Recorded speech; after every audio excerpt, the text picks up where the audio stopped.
అసలు ఇది practical ideology కాదండి. మరి ఏది ప్రాక్టికల్ ఐడియాలజీ అంటే నువ్వు కూర్చోబెట్టి కాస్ట్ అంటారు. అసలు నాకు కులాలు కులాలు కులాలు కులాలు ఎంత విసుగు వచ్చేసిందంటే, ఈ రోజున గోదావరి నీళ్ళు మనం తాగాలంటే ఒక్కొక్క కులానికి ఒకలా పనిచేస్తాయా? మురుగునీరు గోదావరిలో కలుషితం అయిపోతుంటే మీకు కూర్చోబెట్టి ఒక్కొక్క కులానికి ఎక్కువగా పనిచేయడం, ఇంకొక కులానికి తక్కువగా పనిచేయడం, అందరికీ సమానంగా, మతానికి సంబంధం లేదు, అందరూ సమానంగా పోతాం నీళ్ళు తాగితే. ఆ స్థాయిలో ఉన్నాయి.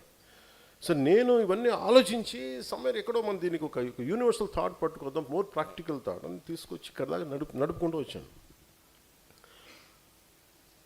నా మీద ఇష్టంతో కారు బైక్ హారన్లోనూ మనం కూర్చోబెట్టి మన సైలెన్సర్లు పీకేసి బైక్ సౌండ్ల దగ్గర నుంచి వచ్చే యువత ఈ రోజున బాధ్యత గల నాయకులు అయ్యారు చాలా చాలా నియోజకవర్గాలు. అంటే వాళ్ళు నిరంతరం నేను చెప్పి చెప్పి చెప్పి మాట్లాడి అసలు ఇంట్లో నుంచి బయటికి రాని వాళ్ళు ఎవరని అడిగాను, మీ పేరేంటమ్మా? హసీనా గారు, షేక్ హసీనా. ఇక్కడున్న ఆడపడుచులందరూ వాళ్ళు అంతకుముందు ఒక 15 సంవత్సరాల క్రితం ఇళ్ళలోంచి చెప్పిన బయటకు వచ్చేవాళ్ళు అడగాను, అసలు ఇప్పుడు వచ్చేవాళ్ళు కాదు. కాబట్టి ఏ ధైర్యంతో వచ్చారంటే, నేను చెప్పాను మీలో నుంచి బలమైన నాయకులు రావాలి. మీరు ఇళ్లలోంచి మీకున్న నిజంగా గృహిణులకున్నంత కోపం పాలిటిక్స్ మీద అవగాహనకి ఎవరికి మగాళ్ళు కూడా అంత ఉండదు అనిపిస్తుంది ఒకసారి. మీకు వచ్చి ఎంత ఎదురు తిరిగా అసలు నేనేమిటి లాగిపెట్టి కొట్టి మా అమ్మ దగ్గర వింటా ఉండేవాడిని అన్నీ. నాకు అందుకు తెలుసు మీరు అందరూ, మా పిన్నుల దగ్గర మా అక్కల దగ్గర వింటావాడిని. సో నాకు ఇంట్లో ఆ కోపాలు ఎలా ఉంటాయో తెలుసు నాకు. సో అందుకని నాకు జనసేన ఆడపడుచులకి చాలా ఉన్నతమైన స్థానం ఇవ్వాలన్న నా కోరిక. దానికి నమ్మి మీరు నిలబడ్డందుకు ఇక్కడ ఉన్న మీ తరపున జనసేనలో ఉన్న వీర మహిళలందరికీ మనస్ఫూర్తిగా మీకు నేను హృదయపూర్వకంగా పేరు పేరున ప్రతి ఒక్కరికి నా ధన్యవాదాలు. మీరు నన్ను నమ్మి నిలబడినందుకు నేను నా గుండెల లోతుల నుంచి మీకు నేను నా కృతజ్ఞతలు తెలియజేస్తాను. అంటే యుద్ధం చేయాలంటే వీరతల కింద యుద్ధం మీరు పంపించాలి. మీరు విజయం సాధించాలి. మీరు దీవెనలు పంపించకపోతే మీకేం జరిగి మేమేం గెలుస్తాం ఇక్కడ నుంచి. అంటే నేను మీ దీవెనలు, అందుకనే నేను మిమ్మల్ని బలమైన వ్యక్తిత్వం ఉన్న వ్యక్తులుగా తీర్చిదిద్దాం అనుకున్నాను.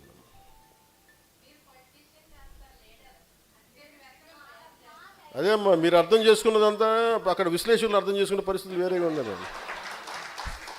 వాళ్ళు అలాగే అదే మా సగటు ఆడపడుచు అర్థం చేసుకున్నంత నన్ను అర్థం చేసుకోకుంటే, నన్ను అర్థం చేసుకున్న ఒకళ్ళేమ్మా చాలా తక్కువ మంది అర్థం చేసుకున్నారు, మీరు కాకుండా. సపోజ్ అలాగే మా ఆడపడుచు ఇక్కడ అర్థం చేసుకున్నంతగా మళ్ళీ మోడీ గారు అర్థం చేసుకున్నారు నన్ను, మధ్యలో అర్థం చేసుకోవాలా. ఆయనకి నేను అర్థం అవుతాను, మీకు నేను అర్థం అవుతాను.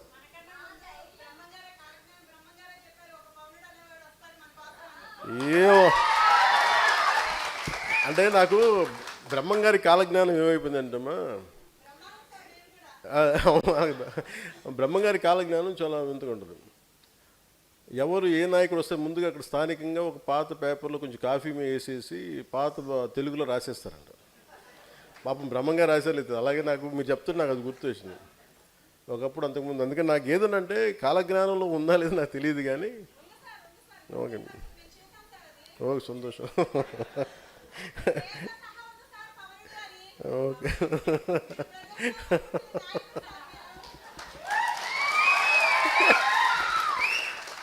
నాకు మీ మధ్యలో నన్ను బాధ పెట్టి నా నవ్వు తీసేశారు.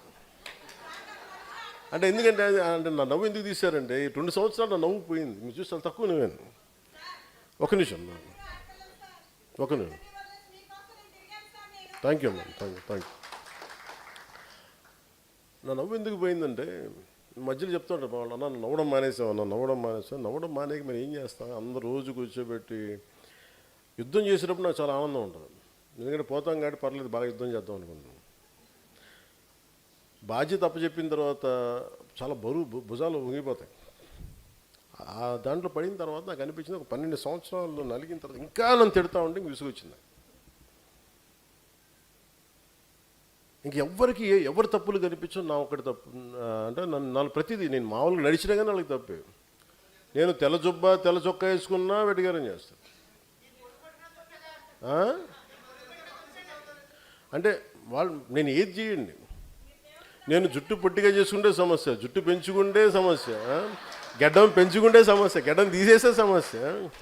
అంటే వాళ్ళందరికీ ఏంటంటే నేను వాళ్ళ టీఆర్పీలకో వాళ్ళ సబ్స్క్రైబర్స్కో నేను వాళ్ళకి ఒక రా మెటీరియల్ అయిపోయాను.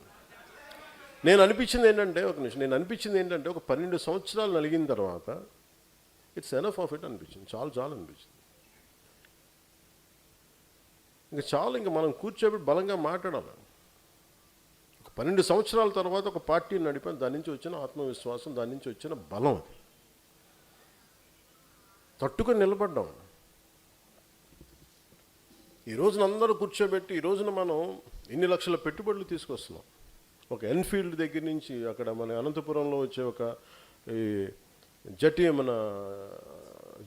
జెట్ ప్లేన్స్, మన ఫైటర్ ప్లేన్స్ కానీ ఇవన్నీ వస్తున్నాయి.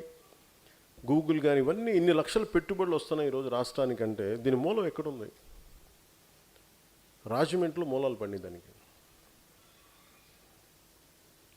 సెప్టెంబర్ 9, 2023లో అప్పటి మాజీ ముఖ్యమంత్రి గారు